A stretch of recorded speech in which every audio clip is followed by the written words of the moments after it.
मैं आप लोगों से हमेशा ना सोचता हूँ कि यार कनेक्ट करूँ, कुछ कुछ बातें आप लोगों से शेयर करूँ। तो आज का मैं एक छोटा सा व्याख्या आपको बताता हूँ।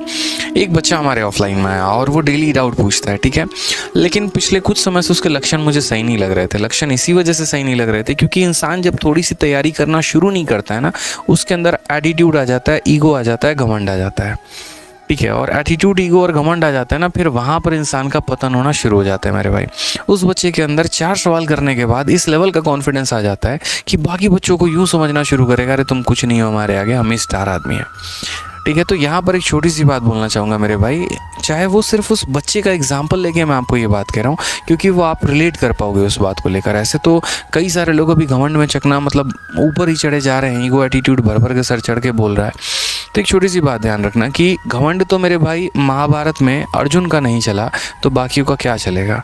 अर्जुन जो कि इस दुनिया के सबसे बड़े धनुर्धर थे, ठीक है, उनसे ज़्यादा धनुष की कला किसी को नहीं थी मेरे भाई। एकलव्य को भी थी, कर्ण को भी थी, बहुत लोगों को थी, लेकिन जो इतिहास में माना जाता है वो ही मैं कह रहा हूँ।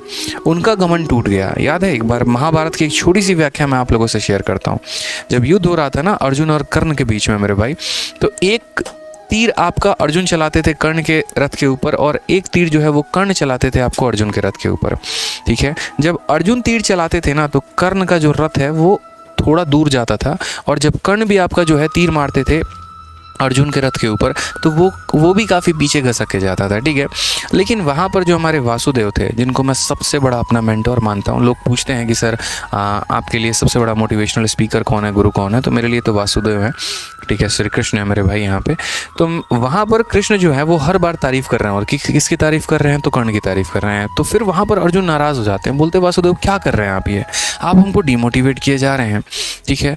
मैं भी तीर चला रहा हूँ, उनका भी रथ पीछे जा रहा है, लेकिन मेरा जब रथ पीछे जाता है ना तो आप उनकी तारीफ़ करते हैं, ऐसा आप क्यों कर रहे हैं।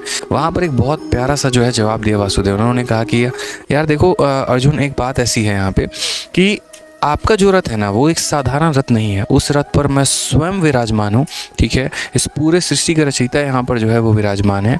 आपके रथ पे जो ध्वज लगी हुई है ना उस पर हनुमान जी विराजमान है।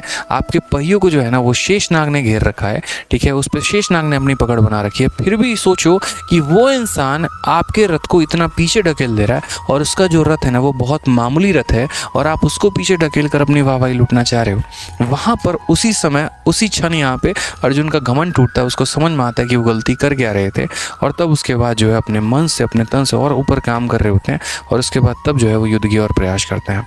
तो मैंने कहा ना कि अर्जुन का भी घमंड महाभारत में नहीं रहा तो किसी और का क्या ही रहेगा।